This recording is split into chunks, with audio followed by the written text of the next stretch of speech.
ಕಡಿಮೆ ಕಾಸ್ಟಲ್ಲಿ super bike ಹೆಂಗೆ maintain ಮಾಡಬೇಕು ಅಂತಂದರೆ ಈ ವಿಡಿಯೋ ಫುಲ್ಲಾಗಿ ನೋಡಿ. ನಾನು ನಿಮಗೆ ಫುಲ್ಲಾಗಿ ಹೇಳ್ತೀನಿ. ಕಡಿಮೆ ಇದರಲ್ಲಿ ಸರ್ವಿಸ್ ಮಾಡಿಸೋದಾಗಲಿ, ಪ್ರತಿಯೊಂದು ಪಾರ್ಟ್ಸ್ ಆಗಲಿ ಕಡಿಮೆ ಕಾಸ್ಟಲ್ಲಿ ಸೂಪರ್ ಬೈಕ್ನ ಮೈಂಟೈನ್ ಮಾಡೋದು ಹೆಂಗೆ ಅಂತ ನಾನು ಈ ವಿಡಿಯೋಲಿ ಹೇಳ್ಕೊಡ್ತೀನಿ.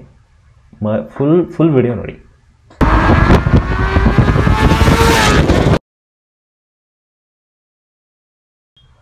ವಾಟ್ಸಪ್ ಸ್ಕ್ವಾಡ್, ಎಲ್ರಿಗೂ ನಮಸ್ಕಾರ. ಮತ್ತೊಂದು ವಿಡಿಯೋಗೆ ಸುಸ್ವಾಗತ.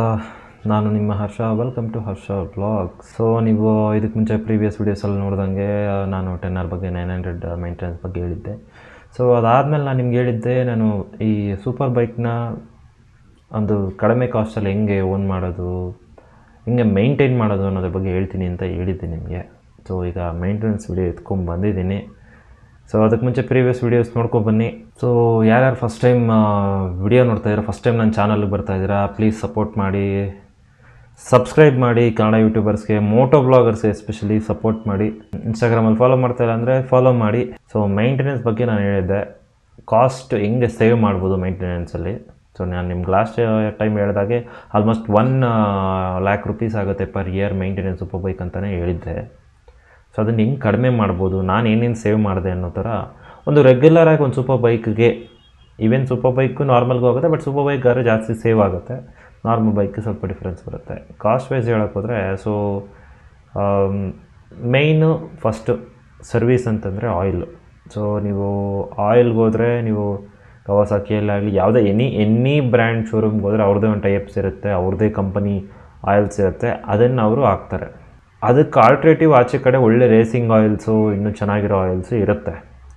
ಸೊ ಅದು ಕಾಸ್ಟ್ ಕಡಿಮೆ ಇರುತ್ತೆ, ಸಮ್ಟೈಮ್ಸ್ ಆಲ್ಮೋಸ್ಟ್ ಸಿಮಿಲರ್ ಪ್ರೈಸ್ ಇರುತ್ತೆ. ಆದರೆ ಸಿಮಿಲರ್ ಪ್ರೈಸ್ ಇದ್ರೂ ಶೋರೂಮಲ್ಲಿ ಹಾಕೋ ಆಯಿಲ್, ಏನು ಸರ್ವಿಸ್ ಸೆಂಟ್ರಲ್ಲಿ ಹಾಕೋ ಆಯಿಲ್ ಅದಕ್ಕಿಂತ ಬೆಟರ್ ಇರುತ್ತೆ. ಸೊ ಅಲ್ಲಿ ನೋಡೋಕೆ ಹೋದರೆ ಅಲ್ಲೂ ನಿಮಗೆ ಲಾಭನೇ. ಲೈಕ್ ಎಕ್ಸಾಂಪಲ್ ನಾನು ನಿಮಗೆ ಆಚೆ ಕಡೆ ಆಯಿಲ್ ಹೇಳಬೇಕು ಅಂದರೆ ಮೋಟೋಲ್ ಆಗಲಿ, ಲಿಕ್ವಿಮೋಲಿ ಆಗಲಿ, ಆ್ಯಮ್ಸ್ ಆಯಿಲು, ಇನ್ನೂ ತುಂಬ ಇದೆ, ಕ್ಯಾಸ್ಟ್ರಾಲ್ ಅಂತ ತುಂಬ ಒಳ್ಳೆ ಆಯಿಲ್ಸ್ ಇದ್ದಾವೆ ಆಚೆ ಕಡೆ.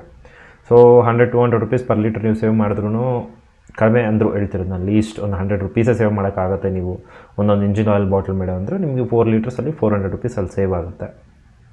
ಸೊ ಇನ್ನು ಬೇರೆ ಬೇರೆ ಬ್ರ್ಯಾಂಡ್ಸ್ ಇದೆ, ಡಿಪೆಂಡ್ಸು. ಬಟ್ ಆಯಿಲ್ಲು ನಿಮಗೆ ಶೋರೂಮಲ್ಲಿ ಕೊಡೋದಕ್ಕಿಂತ ಜಾಸ್ತಿ ಚೆನ್ನಾಗಿರುತ್ತೆ, ಪ್ಲಸ್ 100 rupees ಸೇವ್ ಮಾಡ್ತೀರ ನೀವು. ಆ ಥರ ನೀವು ಇಂಜಿನ್ ಆಯಿಲಲ್ಲಿ ಸೇವ್ ಮಾಡ್ಬೋದು. ಮತ್ತು ಸಮ್ಟೈಮ್ಸ್ ಅಮೆಝಾನಲ್ಲಿ ಡಿಸ್ಕೌಂಟ್ಸ್ ಇರುತ್ತೆ, ಇಲ್ಲ ಕೆಲವರು ಇರ್ತಾರೆ ನಮಗೆ ಸಪ್ಲೈ ಮಾಡೋರು ಹೆಲ್ಪ್ ಮಾಡ್ತಾರೆ, ನಿಮಗೆ ಡಿಸ್ಕೌಂಟ್ ಎಲ್ಲ ಕೊಡ್ತಾರೆ. ಆ ಥರ ಆಯಿಲಲ್ಲಿ ನೀವು ಸೇವ್ ಮಾಡ್ಬೋದು. ಮತ್ತು ಆಯಿಲ್ ಫಿಲ್ಟರು, ನೀವು ಆಯಿಲ್ ಫಿಲ್ಟ್ರಿಗೆ ಹೋದರೆ, ನಾನು ಲಾಸ್ಟ್ ಟೈಮ್ ನನ್ನ ಇದರಲ್ಲಿ ಕಂಪೇರ್ ಮಾಡಿದ್ದು, ನಾನು ನೋಡಿದ್ದೇನೆಂದರೆ ನಿಮಗೆ ಕವಾಸಾಕಿಯಲ್ಲಿ ನೋಡಿದೆ ನಾನು, 1100 rupees ನಿಮಗೆ ZX10 ಆಯಿಲ್ ಫಿಲ್ಟರ್ ಬರುತ್ತೆ. ಸೊ ಆಚೆ ಕಡೆ ನಾನು ಚೆಕ್ ಮಾಡ್ತಾ ಇದ್ದೆ, ಹೈಫ್ಲೋದು ತುಂಬ ಫೇಮಸ್ ಹೈಫ್ಲೋ ಬ್ರ್ಯಾಂಡ್. ಸೊ ಅವ್ರದ್ದು 700-800 rupees ಸ್ಟಾರ್ಟ್ ಆಗುತ್ತೆ. ಸೊ ಎರಡು ಮೂರು ಟೈಪ್ ಇದೆ. ರೇಸಿಂಗ್ ಎತ್ಕೊಂಡ್ರು ನೀವು 970 rupees ಏನೋ ಇದೆ. ಸೊ ನೀವು ಅಲ್ಲಿ ನೋಡೋಕೆ ಹೋದರೆ ಈಸಿಯಾಗಿ 300-400 rupees ಸೇವ್ ಮಾಡ್ತೀರಾ. ಸೊ ನಾನು ಇದೇ ಬ್ರ್ಯಾಂಡ್ ಹೋಗಿ ಅಂತ ನಾನು ಯಾವುದೂ ಹೇಳೋದಿಲ್ಲ. ಸೊ ಆಯಿಲ್ ಫಿಲ್ಟರ್ ನಮಗೆ ಕ್ರ್ಯಾಂಕ್ ಒನ್ ಇದೆ, ಹೈಫ್ಲೋ ಇದೆ, K&N ಇದೆ. ಸೊ ನೀವು ಸರ್ಚ್ ಮಾಡ್ಬೋದು, ಬ್ರ್ಯಾಂಡ್ಸು ನೋಡಿ ಹಾಕ್ಸ್ಕೊಬೋದು. ಸೊ ಇವೆರಡರಲ್ಲೂ ನೀವು ಇದನ್ನು ಚೇಂಜಸ್ ಶೋರೂಮ್ ಬಿಟ್ಟು ಔಟ್ಸೈಡ್ ಹಾಕೋದ್ರಿಂದ ಇದರಲ್ಲಿ ಏನೂ ಎಫೆಕ್ಟ್ ಆಗೋದಿಲ್ಲ. ಈ ಎರಡು ಆಯಿಲ್ ಆಗಲಿ, ಆಯಿಲ್ ಫಿಲ್ಟರ್ ಆಗಲಿ ಏನೂ ಡಿಫ್ರೆನ್ಸ್ ಬರೋದಿಲ್ಲ.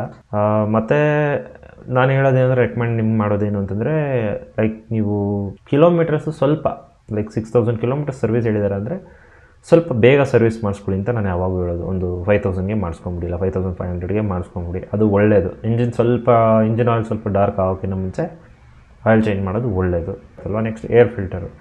ಸೊ ಏರ್ ಫಿಲ್ಟ್ರದ್ದು ಹೆಂಗೆ ಅಂದರೆ, ಒಂದು 3000 rupees, 3000 change rupees ಯೂಶ್ವಲಿ ನಿಮಗೆ 10Rದು 900 ಎಲ್ಲ ಏರ್ ಫಿಲ್ಟರ್ ಬರುತ್ತೆ, ಪೇಪರ್ ಫಿಲ್ಟರ್ ಬರೋದು. ಬಟ್ ಅದೇ ನೀವು BMC ಹಾಕಿದ್ದೀರ ಅಂದರೆ ಒನ್ಸ್ G900ದು 8000 rupees ಏನೋ ಬರುತ್ತೆ, 10Rದು 9000 rupees ಏನೋ ಬರುತ್ತೆ. ಒನ್ಸ್ ನೀವು ಚೇಂಜ್ ಮಾಡಿಬಿಟ್ರೆ ಇದು ಲೈಫ್ ಟೈಮ್ ಬರುತ್ತೆ. ಸೊ ನೀವು ಕ್ಲೀನ್ ಮಾಡಿ ಸೇಮ್ ಫಿಲ್ಟ್ರೆ ಯೂಸ್ ಮಾಡ್ಬೋದು. ಅದಕ್ಕೆ ಒಂದು ಕ್ಲೀನಿಂಗ್ ಕಿಟ್ ಬರುತ್ತೆ, ಐ ಥಿಂಕ್ 1500 rupees ಏನೋ. ಸೊ ಅದನ್ನು ಒಂದು 5-6 times ಏನೋ ಯೂಸ್ ಮಾಡ್ಬೋದು ಅನ್ಕೋದೆ. ಐ ಡೋಂಟ್ ಥಿಂಕ್ 5-6 times, ಒಂದು 4 times ಅಂದ್ಕೊಂಡ್ರು ನಿಮಗೆ ಸೇವೇ ಆಗುತ್ತೆ. ಬಟ್ ಯಾರು ಏರ್ ಫಿಲ್ಟರ್ ಹಾಕಬೇಕು, ಈ ಥರ BMC ಆಗಲಿ, K&N ಆಗಲಿ, ಈ ಥರ DNA ಇನ್ನೂ ಬೇರೆ ಬೇರೆ ಫಿಲ್ಟರ್ಸ್ ಇದೆ, ಯಾರು ಫ್ರೀ ಫ್ಲೋ ಎಕ್ಸಾಸ್ಟ್ ಹಾಕಿರ್ತೀರಲ್ಲ ಅವ್ರಿಗೆ ಇದು recommended. Because exhaust free flow ಆದಾಗ ಏರ್ ಫಿಲ್ಟರ್ ಸ್ವಲ್ಪ ಫ್ರೀ ಫ್ಲೋ ಬೇಕಾಗುತ್ತೆ. ಸೊ ನಾನು ಸ್ಟಾಕ್ ಇಟ್ಕೋತೀನಿ ಗಾಡಿ, ಬಟ್ ಸೇವ್ ಮಾಡಬೇಕು ಅಂತ BMC ಏನೂ ಹಾಕೋಕ್ಕೆ ಹೋಗಬೇಡಿ, ಏರ್ ಫ್ಲೋ ಜಾಸ್ತಿ ಆಗುತ್ತೆ, ಔಟ್ಪುಟ್ಟಲ್ಲಿ ಕಡಿಮೆ ಇರುತ್ತೆ. ಫ್ರೀ ಫ್ಲೋ ಎಕ್ಸಾಸ್ಟ್ ಹಾಕಿದ್ದೀರಾ ಅಂದರೆ ಮಾತ್ರನೇ ಫ್ರೀ ಫ್ಲೋ ಏರ್ ಫಿಲ್ಟರ್ ಹಾಕಿ. ಮತ್ತು ಇದು ಹಾಕೋದ್ರಿಂದ ಡಿಸಡ್ವಾಂಟೇಜ್ ಏನಂದರೆ ಕೆಲವು ಈ ಥರ ಪಾರ್ಟ್ಸ್ ಹಾಕೋದ್ರಿಂದ ಡಿಸಡ್ವಾಂಟೇಜ್ ಇರುತ್ತೆ. ಈ ಏರ್ ಫಿಲ್ಟರ್ಸು ಸ್ವಲ್ಪ ಪೇಪರ್ ಲೇಯರ್ಸ್ ಕಡಿಮೆ ಇರೋದ್ರಿಂದ, ಇದು ಪೇಪರ್ ಫಿಲ್ಟರ್ ಆಗಿರಲ್ಲ, ಸೊ ಲೇಯರ್ಸ್ ಕಡಿಮೆ ಇರುತ್ತೆ, ಸ್ವಲ್ಪ ಏರ್ ಫ್ಲೋ ಜಾಸ್ತಿ ಇರುತ್ತೆ. ಏರ್ ಫ್ಲೋ ಜಾಸ್ತಿ ಇರೋದ್ರಿಂದ ಏನಾಗುತ್ತೆ, ಫ್ಲೋ ಜಾಸ್ತಿ ಇದ್ದಾಗ ಸ್ವಲ್ಪ ಡಸ್ಟ್ ಫಾಸ್ಟಾಗಿ ಹೋಗೋ ಚಾನ್ಸ್ ಇರುತ್ತೆ. ಸೊ ಆ ಏರ್ ಫಿಲ್ಟರ್ ಕ್ಲೀನ್ ಮಾಡಿ ಅದಕ್ಕೊಂದು ಲಿಕ್ವಿಡ್ ಹಾಕಿರ್ತಾರೆ. ಸೊ ಆ ಲಿಕ್ವಿಡ್ ಹಾಕಿದಾಗ ಏನಾಗುತ್ತೆ, ಆ ಡಸ್ಟ್ ಎಲ್ಲ ಹೋಗಿ ಆ ಲಿಕ್ವಿಡಲ್ಲಿ ಸಿಗಾಕೊಂಡಿರುತ್ತೆ. ಸೇಫೇ, ಬಟ್ ಬೇಗ ಕ್ಲೀನ್ ಮಾಡಬೇಕಾಗತ್ತೆ. ಸೊ ಅದನ್ನು ನೋಡ್ಕೋಬೇಕು. ನೀವು ಒನ್ಸ್ ಫ್ರೀ ಫ್ಲೋ ಫಿಲ್ಟರ್ ಹಾಕಿದ್ರೆ ಬೇಗ ಕ್ಲೀನ್ ಮಾಡಬೇಕಾಗುತ್ತೆ. ಈವನ್ ನೀವು ಸ್ಟಾಕ್ ಫಿಲ್ಟರ್ ತೆಗೆದ್ರೂ, ಸೊ ಲಾಸ್ಟ್ ಟೈಮ್ದು ನಾನು ಇಮೇಜ್ ಶೇರ್ ಮಾಡ್ತೀನಿ ನೋಡಿ, ಸ್ಟಾಕ್ ಫಿಲ್ಟ್ರು ಬೇಗ ಬ್ಲಾಕ್ ಆಗಿರುತ್ತೆ. ಸೊ ಹಂಗಾಗಿ ನಮ್ಮ ಎಸ್ಪೆಷಲಿ ಇಂಡಿಯನ್ ಕಂಡೀಷನ್ಸ್ಗೆ ಏರ್ ಫಿಲ್ಟರ್ಸ್ ಮಾತ್ರ ಸಿಕ್ಕಾಪಟ್ಟೆ ಕೇರ್ ತೊಗೋಬೇಕು. ಬಿಕಾಸ್ ಡಸ್ಟ್ ಜಾಸ್ತಿ ನಮ್ಮಲ್ಲಿ. ಆದಷ್ಟು ಬೇಗ ಕ್ಲೀನ್ ಮಾಡೋದು ಮೈಂಟೈನ್ ಮಾಡಬೇಕು. ಸೊ ಈ ಥರ ಫಿಲ್ಟರ್ಸ್ ಹಾಕಿದಾಗ 4000 5000 ಒಳಗಡೆ ಒಂದು ಸರಿ ತೆಗೆದು ಕ್ಲೀನ್ ಮಾಡಿ ಹಾಕೋದು ಒಳ್ಳೆಯದು. ಸ್ವಲ್ಪ ಕೇರ್ ಮಾಡಲೇಬೇಕು ಫ್ರೀ ಫ್ಲೋ ಹಾಕಿದಾಗ. ಸೊ ಅದು ಅಷ್ಟೇ, ನಿಮಗೆ ಒನ್ಸ್ ಏರ್ ಫಿಲ್ಟರ್ ಹಾಕ್ಬಿಟ್ರೆ ಕ್ಲೀನ್ ಮಾಡೋದು ಅದೇ ಯೂಸ್ ಮಾಡ್ತಾ ಇರ್ಬೋದು, ಆಯಿಲಿಂಗ್ ಮಾಡಿ ಪರ್ಮನೆಂಟ್ ಅದು. ಸೊ ಅಲ್ಲಿ ಕಾಸ್ಟ್ ಸೇವ್ ಆಗುತ್ತೆ. ಮತ್ತು ನಿಮಗೆ ಬ್ರೇಕ್ ಪ್ಯಾಡ್ಸು, ಸೊ ನಾನು last time brake pads change ಮಾಡ್ತೀನಿ ಅಂತ ಹೇಳಿದ್ದೆ. ಸೊ ನನ್ನ 10R ಕಂಪೇರ್ ಮಾಡಿ ನಾನು ನಿಮ್ಗೆ ಹೇಳ್ತೀನಿ. ಸೊ 10Rದು ಇದು ಬ್ರೆಂಬೋ ಬ್ರೇಕ್ ಪ್ಯಾಡ್ಸ್ ಬಂದುಬಿಟ್ಟು 25,000 rupees ಸೆಟ್ ಫ್ರಂಟ್. ಸೊ ನಾನು ಹಾಕಿದ್ದು ಬಂದು 7,000 ಚೇಂಜ್ ಇದೆ, 800 700 ಇದೆ. ಅದು ಬಂದುಬಿಟ್ಟು EBC. ಸೊ ನೀವು ನೋಡ್ಬೋದು ಹ್ಯೂಜ್ ಡಿಫ್ರೆನ್ಸ್ ಇದೆ. 25,000 ಕವಾಸಕಿ ಬ್ರೇಕ್ ಪ್ಯಾಡ್ಸು, ಆಚೆ ಕಡೆ EBC ಹಾಕ್ಸಿದ್ರೆ ಕಡಿಮೆ. ಸೊ ಇದರಲ್ಲಿ ಸ್ವಲ್ಪ ಡಿಫ್ರೆನ್ಸ್ ಬರುತ್ತೆ. ಏನು ಯಾಕೆ ಇಷ್ಟು ಡಿಫ್ರೆನ್ಸ್ ಯೂಸ್ ಅಂತಂದರೆ, ಇದು ರೇಸಿಂಗದ್ದು ಬರುತ್ತೆ. ಈವನ್ ನಿಮಗೆ ಬ್ರೆಂಬೋ ಕೂಡ ಆಫ್ಟರ್ ಮಾರ್ಕೆಟ್ ಸಿಗುತ್ತೆ ಬ್ರೇಕ್ ಪ್ಯಾಡ್ಸು. ಲೈಕ್ ಕವಾಸಕಿಯವ್ರು ಕೊಡೋದು ಕವಾಸಕಿ ಬ್ರೆಂಬೋನೇ ಬೇರೆ, ಆಚೆ ಕಡೆ ಸಿಗೋ ಬ್ರೆಂಬೋನೇ ಬೇರೆ. ಈ ರೇಸಿಂಗ್ ಬ್ರೇಕ್ ಪ್ಯಾಡ್ಸೇ ಬೇರೆ ಇರುತ್ತೆ, ಶೋರೂಮಲ್ಲಿ ಅವರೇ ಕೊಡೋ ಬ್ರೇಕ್ ಪ್ಯಾಡ್ಸೇ ಬೇರೆ ಇರುತ್ತೆ. ಸೊ ನಿಮ್ಗೆ ಹಂಗೆ ಎಕ್ಸಾಂಪಲ್ ನೋಡೋಕ್ಕೋದ್ರೆ ಕ್ರ್ಯಾಂಕ್ ಒನ್ನಿಂದನೂ ಬ್ರೇಕ್ ಪ್ಯಾಡ್ ಸಿಗುತ್ತೆ, ಇನ್ನು ಬೇರೆ ತುಂಬ ಬ್ರ್ಯಾಂಡ್ಸ್ ಇದ್ದಾವೆ.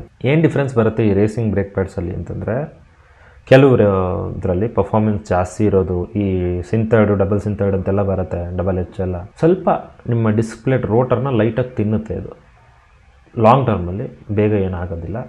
ಇಲ್ಲಾಂದರೆ ಅದಕ್ಕಿಂತ ಇನ್ನೂ ಬೇರೆ ಬ್ರ್ಯಾಂಡ್ಸ್ ಇದ್ದಾವೆ, ಈ ಥರ ಏನೂ ಎಫೆಕ್ಟ್ ಆಗ್ತಿರೋ ಬ್ರ್ಯಾಂಡ್ಸ್ ಇದ್ದಾವೆ, ನೀವು ಹುಡುಕ್ಬೋದು. ಇದೆ, ತುಂಬ ಬ್ರ್ಯಾಂಡ್ಸ್ ಇದೆ, ನಾನು ಯಾವುದು ರೆಕಮೆಂಡ್ ಮಾಡಲ್ಲ. ಅದೊಂದಾಗುತ್ತೆ. ಪ್ಲಸ್ ರೇಸಿಂಗ್ ಬ್ರೇಕ್ ಪ್ಯಾಡ್ಸ್ ಹಾಕೋದ್ರಿಂದ ನಿಮಗೆ ಬ್ರೇಕ್ ಇಂಪ್ರೂವ್ ಆಗುತ್ತೆ. ಸಮ್ ಬ್ರೇಕ್ ಪ್ಯಾಡ್ಸಲ್ಲಿ ನಾಯ್ಸ್ ಬರುತ್ತೆ, ಲೈಕ್ EBCಯಲ್ಲಿ ಆಲ್ರೆಡಿ ನಾನು ಎಕ್ಸ್ಪೀರಿಯನ್ಸ್ ಮಾಡ್ತಾಯಿದ್ದೀನಿ. ಲೈಟಕ್ಸ್ ಅಂತ ಒಂದು ನಾಯ್ಸ್ ರಬ್ ಆಗ್ತಿರೋದು ಬರುತ್ತೆ, ಅದೊಂದಿರುತ್ತೆ. ನೀವು ಅದರಲ್ಲಿ ಕಾಸ್ಟ್ ಸೇವ್ ಮಾಡ್ಬೋದು. ಒಳ್ಳೆ ಬ್ರೇಕ್ ಪ್ಯಾಡ್ ನೋಡ್ಕೊಂಡು ಹಾಕೋಬೇಕು. ಮತ್ತು ಬ್ರೇಕ್ ಪ್ಯಾಡ್ ಲೈಫ್ ಮುಗಿತಾ ಇದ್ದಂಗೆ ಚೇಂಜ್ ಮಾಡ್ಕೋಬೇಕು, ಏನಾಗೋದಿಲ್ಲ. ಸೊ ಬ್ರೇಕ್ ಪ್ಯಾಡ್ಸಲ್ಲಿ ನೀವು ಹ್ಯೂಜ್ ಸೇವ್ ಮಾಡ್ಬೋದು. 25,000 ಒರಿಜಿನಲ್ಲು, ಇದು ಬರೀ 7,000 ಇದು ಬರುತ್ತೆ ಆಫ್ಟರ್ ಮಾರ್ಕೆಟು. ಯಾಕೆ ಕವಾಸಕಿದು ಅಷ್ಟು ಎಕ್ಸ್ಪೆನ್ಸಿವ್ ಅಂದರೆ, ಅದೇ ನಾನು ಹೇಳ್ದಂಗೆ ಆ ಕವಾಸಕಿಯವ್ರು ಕೊಡೋ ಬ್ರೇಕ್ ಪ್ಯಾಡ್ಸು 25,000 rupeesಲ್ಲಿ ನಿಮಗೆ ರೋಟರ್ಗೆ ಏನೂ ಆಗೋದಿಲ್ಲ, ಸೇಫ್ ಬ್ರೇಕಿಂಗ್ ಇರುತ್ತೆ ಹಂಗಾಗಿ. ಮತ್ತು ನೆಕ್ಸ್ಟ್ ನೀವು ನೋಡೋಕೆ ಹೋದರೆ ಚೈನ್ ಬರುತ್ತೆ. ಚೈನೆಲ್ಲ ಬೇಗ ಹೋಗಲ್ಲ, ತುಂಬ ಲೈಫ್ ಬರುತ್ತೆ. ಚೈನ್ ಕಾಸ್ಟ್ ಕೂಡ ಅಷ್ಟೇ. ನೀವು ಕವಾಸಕಿಗೆ ಹೋದ್ರೆ ಅದು ಒಂದು 30,000 40,000 ಆ ಥರ ಇರುತ್ತೆ. ನನಗೂ ಎಕ್ಸಾಕ್ಟ್ ಪ್ರೈಸ್ ಗೊತ್ತಿಲ್ಲ, ಬಟ್ ಎಕ್ಸ್ಪೆನ್ಸಿವ್ 25+ ಇರುತ್ತೆ. ಅದೇ ನೀವು DID ಕ್ರ್ಯಾಂಕ್ ಒನ್ನು ರೋಲಾನ್ ಅದನ್ನು ತಗೊಂಡ್ರೆ 10-15,000ಗೆ ಮುಗಿಯುತ್ತೆ. ಸೊ ಈ ಥರ ನೀವು ಅದನ್ನು ಕಾಸ್ಟ್ ಚೇಂಜ್ ಮಾಡ್ಬೋದು, ಸೇವ್ ಮಾಡ್ಬೋದು. ಮತ್ತು ಚೈನು ಅಷ್ಟೇ, ಮೇಂಟೆನೆನ್ಸು 500,000 ಕಿಲೋಮೀಟರ್ಸ್ ಒಂದ್ಸರಿ ನೀಟಾಗಿ ನೋಡಿಕೊಂಡು ಚೈನ್ ಕ್ಲೀನ್ ಮಾಡಿ, ಚೈನ್ ಲೂಬ್ ಮಾಡಿದಿರ ಓಡಿಸ್ಬೇಡಿ, ಬೇಗ ಚೈನ್ ಹಾಳಾಗುತ್ತೆ. ಸೊ ಸ್ವಲ್ಪ ಕೇರ್ ತೊಗೊಂಡಷ್ಟು ನಿಮಗೆ ಲೈಫ್ ಬರುತ್ತೆ. ಸ್ವಲ್ಪ ಚೈನ್ ಬಗ್ಗೆ ಕೇರ್ ತೊಗೊಳ್ಳೇಬೇಕು, ನೀವು ಚೈನ್ ಲೂಬ್ ಮಾಡಲೇಬೇಕು. ಮತ್ತು ಲೂಬ್ ಮಾಡಿರ್ತೀರ, ಒಂದಷ್ಟು ರೈಡ್ ಓಡಿಸಿರ್ತೀರ, ಡಸ್ಟ್ ಬಿದ್ದಿರುತ್ತೆ, ಮತ್ತು ಅದರ ಮೇಲೆ ಚೈನ್ ಲೂಬ್ ಮಾಡೋದು ಮಾಡಬೇಡಿ. ಅದನ್ನು ಕ್ಲೀನ್ ಮಾಡಿ ಲೂಬ್ ಮಾಡಿ, ಒಳ್ಳೆ ಲೈಫ್ ಬರುತ್ತೆ. ಚೈನ್ ಲೂಬ್ ನೀವು ಎಷ್ಟು ಚೆನ್ನಾಗಿ ಮೇಂಟೈನ್ ಮಾಡ್ತೀರೋ ಅಷ್ಟು ಲೈಫ್ ಜಾಸ್ತಿ ಬರುತ್ತೆ. ಚೈನ್ಸ್ ಯೂಶ್ವಲಿ ಅಷ್ಟು ಬೇಗ ಹೋಗಲ್ಲ, 30,000-40,000 ಕಿಲೋಮೀಟರ್ಸ್ ಬಂದಿರೋದೆಲ್ಲ ನೋಡಿದ್ದೀನಿ ನಾನು, ಬಟ್ ಮೇಂಟೈನ್ ಮಾಡಬೇಕು. ಮತ್ತು ನಾವು ಟಯರ್ಸ್ಗೆ ಬರೋಣ. ಟಯರ್ಸ್ಗೆ ಬಂದರೆ ಇದೊಂದು ದೊಡ್ಡ ಪ್ರಾಬ್ಲಮ್ ಇದೆ. ಬಿಕಾಸ್ ಇದೊಂದು 45K 50K ಹತ್ತಿರ ರೀಚ್ ಆಗುತ್ತೆ ಒಂದೊಂದು ಬ್ರ್ಯಾಂಡ್ಸ್ ಮೇಲೆ. ಸೊ ಈಗ ಏನಾಗ್ಬಿಟ್ಟಿದೆ, ಈ ಅಪೋಲೋ ಅವರು ವೆಲ್ಸ್ಟೈನ್ ಅಂತ ಒಂದು ಬ್ರ್ಯಾಂಡ್ ಬಿಟ್ಟಿದ್ದಾರೆ. ಸೊ ಅದಕ್ಕೆ ತುಂಬ ಜನ ಹೋಗ್ತಿದ್ದಾರೆ. ಈವನ್ ನಾನು ಅದು ಹೋಗಿದ್ದೆ ಲಾಸ್ಟ್ ಟೈಮ್, ನಾನು ಹೇಳಿದೆ ಆ ಟೈರ್ ಬೈ ಮಾಡಬೇಡಿ ಅಂತ. ಆ ವ್ಲಾಗ್ ನೋಡಿಲ್ಲ ಅಂದರೆ ಹೋಗಿ ನೋಡ್ಕೊಂಬನ್ನಿ, ಇಲ್ಲಿ ಹಾಕಿರ್ತೀನಿ. ಏನಾಗುತ್ತೆ ಅಂತಂದರೆ, ಸ್ವಲ್ಪ ಹೊಸಬ್ರಿದಾರಲ್ವ ಅವರು ಸೂಪರ್ ಬೈಕ್ ಟೈರ್ಸ್ಗೆ. ಸೊ ಪಂಚರ್ ಆಯಿತು, ಅದು ಒಂದು ಲೈನೇ ಹೋಯಿತು, ಅದು ಪಂಚರ್ ಫಿಕ್ಸ್ ಆಗಿಲ್ಲ, ಟೈರೇ ವೇಸ್ಟ್ ಆಯಿತು. ಪ್ಲಸ್ ಟೈರ್ ಲೈಫ್ ಕೂಡ ಅಷ್ಟರಲ್ಲೇ, ಗ್ರಿಪ್ಪು ನನಗೇನು ಅಷ್ಟೊಂದು ಇದು ಅನಿಸಿಲ್ಲ. ಬಟ್ ಕಾಸ್ಟ್ ವೈಸ್ ಸೇವ್ ಆಗುತ್ತೆ ಅನ್ನೋದು ಒಂದು ಬಿಟ್ಟರೆ, ಈಗ ನೋಡಿ ಪಿರೇಲಿ ಬೇರೆ ಬ್ರ್ಯಾಂಡ್ಸ್ ಹಾಕಿದ್ರೆ ಒಂದು 40 ಚೇಂಜ್ 45+ ಹತ್ತಿರ 45 ಹತ್ತಿರ ಆಗುತ್ತೆ. ಇದೇ ತೊಗೊಂಡ್ರೆ ನೀವು ಸೆಟ್ಗೆ 25ಗೆ ಸಿಕ್ಬಿಡುತ್ತೆ. ಬಟ್ ಸೇಫ್ ಇಲ್ಲ ಅನ್ನೋದು ನನ್ನ ಪರ್ಸ್ನಲ್ ಸಜೆಷನ್ ಏನು ಅಂತಂದರೆ, ಹೆಂಗಿದ್ರು ನೀವು ರೋಡ್ ಯೂಸ್ ಮಾಡ್ತೀರಾ ಅಂತಂದರೆ, ನಾವೇನು ಟ್ರ್ಯಾಕ್ ಹೋಗಲ್ಲ, ನಾನು ರೋಡ್ ಯೂಸ್ ಟೈರೇ ಬೇಕಿರೋದು ಅಂತಂದರೆ ಸ್ಪೋರ್ಟ್ಸ್ ಟೂರಿಂಗ್ ಟೈರ್ಸ್ ಬೈ ಮಾಡಿ. ಲೈಕ್ ಮೆಜಲರಲ್ಲೂ ಇದೆ, ಎಲ್ಲ ಬ್ರ್ಯಾಂಡ್ಸಲ್ಲೂ ನಿಮಗೆ ಸ್ಪೋರ್ಟ್ಸ್ ಟೂರಿಂಗ್ ಟೈರ್ಸ್ ಇದ್ದಾವೆ. ಪಿರೇಲಿಯಲ್ಲಾಗಲಿ, ನಿಮಗೆ ಮಿಚಲಿನಲ್ಲಾಗಲಿ, ಈಗ ರೋಡ್ 5 ಟೈರ್ಸ್ ಇದೆ, ರೋಡ್ 5, ರೋಡ್ 6 ಇದೆ ಲೇಟೆಸ್ಟು. ರೋಡ್ 6 ನಿಮಗೆ ಈವನ್ ನೀವು 10Rಗೆ ಹಾಕಬೇಕಾದ್ರೂ ಓಡಿಸ್ಬೋದು. ನೀವು ನೋಡಿದ್ರೆ S2SXಗೆ ವರ್ಸಸ್ 1000ಗೆ ಎಲ್ಲದಕ್ಕೂ ಅದೇ ಬರುತ್ತೆ. ಸೊ ಆ ಟೈಪ್ ಹಾಕಿದ್ರೆ ಏನಾಗುತ್ತೆ, ಕಾಸ್ಟ್ ಅದೇ ಇರುತ್ತೆ, ಬಟ್ ಟೈರ್ ಲೈಫ್ ಜಾಸ್ತಿ ಇರುತ್ತೆ. ಸ್ವಲ್ಪ ಸೆಂಟರಲ್ಲಿ ಹಾರ್ಡ್ ರಬ್ಬರ್ ಬರುತ್ತೆ, ಸೈಡ್ಸಲ್ಲಿ ಸಾಫ್ಟ್ ಬರುತ್ತೆ. ಸೊ ಕಾರ್ನರಿಂಗ್ ಮಾಡಬೇಕಾದ್ರೆ ಸಾಫ್ಟ್ ಕಾಂಪೌಂಡ್ ಹೆಲ್ಪ್ ಮಾಡುತ್ತೆ. ಮಿಡ್ ಇದ್ದಾಗ ಸ್ವಲ್ಪ ಹಾರ್ಡ್ ರಬ್ಬರ್ ಇರೋದ್ರಿಂದ ನಿಮಗೆ ಟೈರ್ ಲೈಫ್ ಬರುತ್ತೆ. ಸೊ ಆ ಥರದ್ದು ಇನ್ನೂ ಬೇರೆ ಬೇರೆ ಮಾಡೆಲ್ಸ್ ಇದ್ದಾವೆ, ನನಗೂ ಎಕ್ಸಾಕ್ಟಾಗಿ ಗೊತ್ತಿಲ್ಲ. ಐ ಥಿಂಕ್ ಏಂಜಲ್ GT2 ಇದೇ ಕ್ಯಾಟಗರಿ ಬರುತ್ತೆ ಅನಿಸುತ್ತೆ. ಸೊ ಸ್ಪೋರ್ಟ್ಸ್ ಟೂರಿಂಗ್ ಟೈರ್ ಅಂತ ಹುಡುಕಿ ನಿಮ್ಗೆ ಯಾವ್ದು ಬೆಟರ್ ಅನಿಸುತ್ತೆ ಅದನ್ನು ಯೂಸ್ ಮಾಡಿ, ಲೈಫ್ ಬರುತ್ತೆ. ರೋಡ್ಗೆ ಐ ಥಿಂಕ್ ಅದೇ ಸಾಕು. ಈಗ 10Rಗೆ ಹಾಕಿರೋದು ನೋಡಿದ್ದೀನಿ ನಾನು, ಚೆನ್ನಾಗಿತ್ತು. ಏನಂದರೆ ಜಸ್ಟು ಹಾರ್ಡ್ ಕಾಂಪೌಂಡ್ ಇದ್ರೆ ಏನಾಗುತ್ತೆ, ಸ್ವಲ್ಪ ವಾರ್ಮ್ ಅಪ್ ಆಗೋಕ್ಕೆ ಟೈಮ್ ತೊಗೊಳುತ್ತೆ. ಸೊ ಎನಿವೇಸ್ ಈಗ ನನ್ನ ಎಕ್ಸಾಂಪಲ್ ನಾನು ಕೊಟ್ಟರೆ, ನಾನು ಇಲ್ಲಿಂದ ನಿಮಗೆ ಹೆಬ್ಬಾಳು ಹೋಗ್ಬೇಕಂದ್ರೂ, ಹಾಸನ ರೋಡ್ ಹೋಗ್ಬೇಕಂದ್ರೂ ಮಿನಿಮಮ್ 20-30 ಕಿಲೋಮೀಟರ್ಸ್ ನಮಗಿದೆ.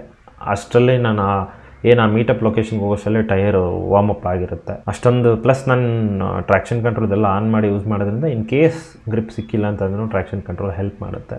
ಮತ್ತು ನೀವು ಶೋರೂಮ್ ಬಿಟ್ಟು ಆಚೆ ಕೊಟ್ಟರೆ ಅದರಲ್ಲಿ ಸರ್ವಿಸ್ ಕಾಸ್ಟಲ್ಲಿ ಒಂದು ಸ್ವಲ್ಪ ಲೇಬರ್ ಎಲ್ಲ ಸ್ವಲ್ಪ ಸೇವ್ ಮಾಡ್ಬೋದು. ಬಟ್ ಆಚೆ ಕಡೆ ನಿಮಗೆ ಗ್ಯಾರಂಟಿ ಇದೆ ಚೆನ್ನಾಗಿ ಮಾಡ್ತಾರೆ ಅಂದರೆ ಮಾತ್ರ ಬಿಡಿ ಅಂತ ನಾನು ಹೇಳ್ತೀನಿ. ಮತ್ತು ಸರ್ವಿಸ್ ಇಂಟರ್ವೆಲ್ ಯೂಶ್ವಲಿ ಕವಾಸಕಿ, ಸುಜುಕೀಸ್ ಎಲ್ಲ ಎವ್ರಿ 6 months ಕರೀತಾರೆ. ಬೇರೆ ಬ್ರ್ಯಾಂಡ್ಸ್ ಎಲ್ಲ 1 year ಕರೀತಾರೆ. ಸೊ 6 months ಮಾಡಿಸ್ಲೇಬೇಕಾ ಅಂತಂದರೆ 1 month 2 month ಎಕ್ಸ್ಟ್ರಾ ಲೇಟ್ ಆದರೆ ಏನು ಪ್ರಾಬ್ಲಮ್ ಇಲ್ಲ. ಬಟ್ 1 year ಎಲ್ಲ ಓಡಿಸೋಕ್ಕಾಗಲ್ಲ. 6 months ಹೇಳಿದ್ರೆ 7 months 8 monthsಲ್ಲಿ ಮಾಡಿಸ್ಲೇಬೇಕಾಗುತ್ತೆ. ಆಯಿಲ್ ಥಿಕ್ನೆಸ್ ಚೇಂಜ್ ಆಗ್ತಿರೋದ್ರಿಂದ ಮಾಡಿಸ್ಲೇಬೇಕಾಗುತ್ತೆ. ಐ ಥಿಂಕ್ ಇಷ್ಟೇ ಅನಿಸುತ್ತೆ ಸ್ನೇಹಿತರೆ. ಐ ಥಿಂಕ್ ಎಲ್ಲ ಟಾಪಿಕ್ಸು ಕವರ್ ಮಾಡಿದ್ದೀನಿ. ಐ ಹೋಪ್ ನಿಮ್ಗೆ ಇಷ್ಟ ಆಯಿತು ಅನಿಸುತ್ತೆ. ಏನಾದರೂ ಟಾಪಿಕ್ ಮಿಸ್ ಮಾಡಿದ್ದೀನಿ ಅಂತ ನಿಮಗೆ ಅನಿಸಿದ್ರೆ ನೀವು ದಯವಿಟ್ಟು ಕಮೆಂಟ್ ಮಾಡಿ. ಸೊ ಏನಾದ್ರು ಡೌಟ್ಸ್ ಇದ್ದರೆ ನನಗೆ ಇನ್ಸ್ಟಾಗ್ರಾಮಲ್ಲಿ DM ಮಾಡಿ, ಫಾಲೋ ಮಾಡಿ, ಸಬ್ಸ್ಕ್ರೈಬ್ ಮಾಡಿ, ಪ್ರೀವಿಯಸ್ ವ್ಲಾಗ್ಸ್ ಎಲ್ಲ ನೋಡಿ. ಮತ್ತು ನಿಮಗೆ ಬೇರೆ ಟಾಪಿಕ್ಸ್ ಬಗ್ಗೆ ಏನಾದರೂ ವಿಡಿಯೋಸ್ ಬೇಕಿದ್ದರೆ ಕಮೆಂಟ್ ಮಾಡಿ. ಸೊ ಏನು ರೈಡ್ಗಿಂತ ಮುಂಚೆ ಏನೇನು ಚೆಕ್ ಮಾಡ್ಕೋಬೇಕು ಆ ಥರ ಏನಾದರೂ ಇದ್ದರೆ ನನಗೆ ಕಮೆಂಟ್ ಮಾಡಿ, ನಾನು ಅದ್ರ ಬಗ್ಗೆ ವಿಡಿಯೋ ಮಾಡ್ತೀನಿ. ಸೊ ನೆಕ್ಸ್ಟ್ ವಿಡಿಯೋಲ್ಲಿ ನಾನು ಯೂಟ್ಯೂಬ್ ರೆವಿನ್ಯೂ ಎಷ್ಟು ಬಂದಿದೆ, ನನಗೆ ಎಷ್ಟು ಬರುತ್ತೆ ಏನು ಅನ್ನೋದ್ರ ಬಗ್ಗೆ ನಾನು ಒಂದು ವಿಡಿಯೋ ಮಾಡ್ತೀನಿ. ನೆಕ್ಸ್ಟ್ ಅದೇ ಬರುತ್ತೆ. ಸರಿ ಸ್ನೇಹಿತರೆ, ನಾನು ನಿಮಗೆ ಸಿಗ್ತೀನಿ ಇನ್ನೊಂದು ವಿಡಿಯೋಲ್ಲಿ. Thank you, tata, bye bye.